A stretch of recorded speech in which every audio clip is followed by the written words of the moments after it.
Bonjour, nous nous retrouvons pour parler de cette lunaison du mois d'octobre.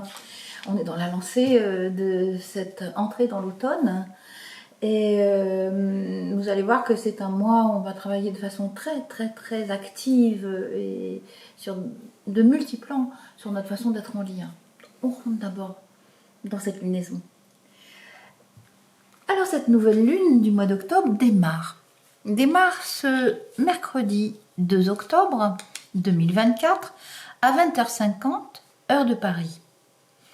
Au moment de cette nouvelle lune, nous avons la conjonction Soleil-Lune qui se fait en balance et qui travaille de façon en mélangeant ses énergies avec la lune noire, Mercure, et en étant en dissonance avec Mars. Alors, qu'est-ce que ça veut dire? Déjà, ce soleil et cette lune se retrouvent conjointes au nœud-sud. Je vais vous faire une interprétation, bien sûr. Ce qui occasionne finalement une éclipse de soleil. Et à ce moment-là, on va travailler de façon extrêmement profonde sur toutes les mémoires qui concernent le monde de la balance. Alors, qu'est-ce que le monde de la balance? La balance, c'est le signe du lien, c'est le signe de la relation par excellence. Et en ce moment, l'axe des nœuds lunaires, c'est-à-dire ce qui code le type d'attention que l'humanité est en train de travailler et se fait dans l'axe Bélier-Balance. Et qu'est-ce que c'est que cet axe Bélier-Balance? C'est l'axe de la relation par excellence et en même temps de l'affirmation et de l'investissement de notre singularité, de notre solitude, c'est-à-dire du fait que nous sommes venus dans un corps séparés les uns des autres et que notre texture, je dirais la texture de notre personnalité est unique et que du coup on est tous différents et que du coup il faut gérer cette différence, il faut gérer nos endroits d'ouverture de conscience, nos endroits de fermeture, le fait qu'on ne soit pas forcément d'accord parce qu'on n'aspire pas aux mêmes choses et qu'on ne voit pas le monde pareil. Et c'est vraiment sur cet axe-là qu'on est tous en train de travailler. Alors, on a un nœud nord en bélier. Le nœud nord indique dans quelle direction nous sommes invités à trouver des nouvelles voies, à ouvrir des nouveaux chemins. Et le bélier, c'est, oui, je suis unique, mais c'est pas pour autant que j'ai besoin de détruire tout ce qui n'est pas moi. Et c'est justement cette voie qui est importante à explorer, c'est-à-dire comment on gère notre différence, comment on gère le fait qu'on soit tous complémentaires aussi, que chacun doit trouver sa place, doit trouver sa forme, doit trouver sa façon de participer au monde, avec la singularité du filtre que nous sommes, et qui fait que l'énergie qui nous traverse, l'énergie de vie qui nous traverse, fait à travers chacun un son singulier, unique. Et c'est ce qui fait aussi la richesse de notre présence dans l'ensemble. C'est là-dessus qu'on est vraiment en train de travailler. Bélier Balance, c'est l'axe de la relation, mais c'est l'axe aussi de la relation avec nous-mêmes. Sommes-nous dans une posture de guerre, c'est-à-dire de défensive, de peur de la différence? Sommes-nous au contraire dans une posture de rencontre, de complémentarité, de découverte, d'amour? C'est-à-dire, est-ce que nous avons un rapport amoureux au monde ou est-ce que nous avons un rapport de défensive, de peur et finalement un rapport guerrier où on joue des coudes et nous avons toujours besoin de dire qui c'est le plus fort, qui c'est qui a raison, etc.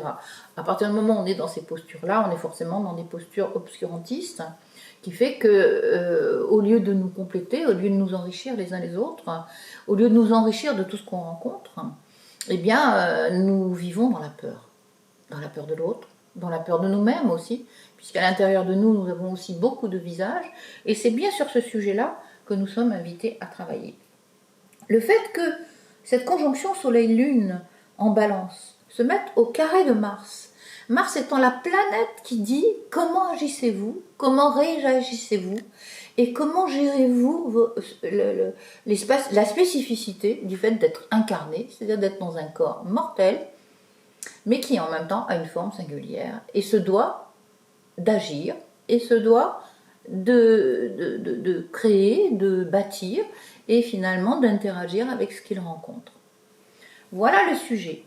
L'aspect dissonant dit attention parce que on peut se sentir souvent impuissant devant la différence, on peut se sentir souvent obligés dans les rapports de force par ceux qui veulent prendre le pouvoir pour tout le monde. Et c'est vraiment là-dessus qu'on est en train de travailler. Nous passons à la pleine lune du mois d'octobre. Et cette pleine lune, vous allez voir, je vous en parle d'abord avant de tirer les conclusions. Elle se produit le jeudi 17 octobre à midi 28 heure de Paris. Et à ce moment-là, au moment donc de cette pleine lune, la lune est arrivée à 23 degrés du bélier, le soleil est arrivé à 23 degrés de la balance, donc c'est bien une opposition, comme dans toute pleine lune, dans l'axe bélier-balance. Et à ce moment-là, les planètes qui viennent charger cette opposition soleil-lune se trouvent être en dissonance d'un côté Pluton et de l'autre côté Mars. Pluton est vraiment en train de transiter les derniers degrés du Capricorne puisqu'il va rentrer le 20 novembre pour rester pendant 20 ans en Scorpion. Nous en parlerons pour la prochaine lunaison parce que ça va être un événement extrêmement important et qu'il va falloir se préparer pour gérer ces énergies plutoniennes. Et Dieu sait si c'est vraiment des énergies qui sont difficiles à chevaucher et à utiliser de façon saine. Et donc nous en parlerons dans la prochaine vidéo. Mais déjà, savoir que Pluton, en ce moment, est en train d'être opposé à Mars. Alors, qu'est-ce que ça veut dire ? Mars et Pluton sont les deux planètes de la pulsion, les deux planètes de l'instinct, les deux planètes de l'élan et de l'énergie. Et ces deux planètes, comme c'est de l'énergie qui est mise à disposition, cette énergie-là va être projetée, utilisée par le biais de notre conscience, par le biais de notre présence, et c'est notre intention qui va projeter cette énergie pour créer ce que nous sommes en train de créer. Ça veut dire que soit on peut se servir de cette énergie pour détruire, soit on peut se servir de cette énergie pour construire. Et toute l'histoire de l'humanité, c'est justement d'apprendre à chevaucher son pouvoir, parce que c'est des planètes de pouvoir, c'est des planètes d'énergie qui sont mises à disposition pour qu'on puisse s'accomplir sur cette planète, faire des expériences ici-bas, et comment nous utilisons l'énergie qui nous traverse.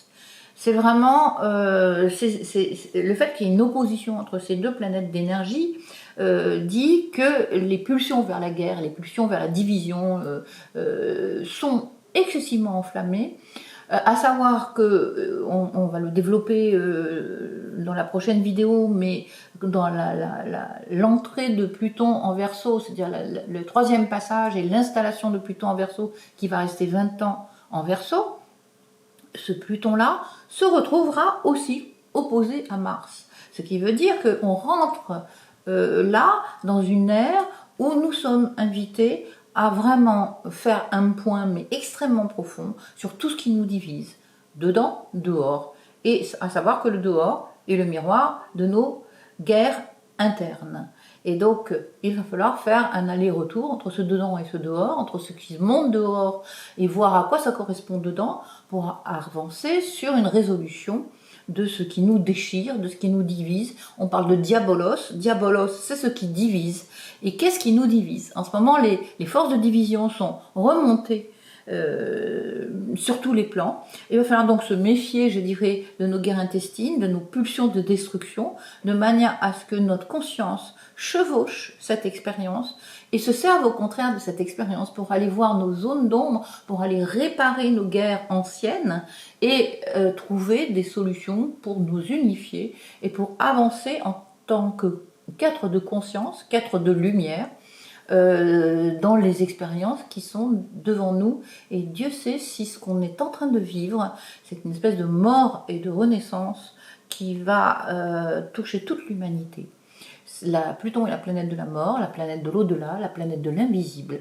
Et travailler sur l'invisible, connaître l'invisible, le comprendre, en comprendre les mécanismes, ça va être une nécessité pour tous les humains. De manière à ce qu'on arrête de les balader sans qu'ils s'en rendent compte.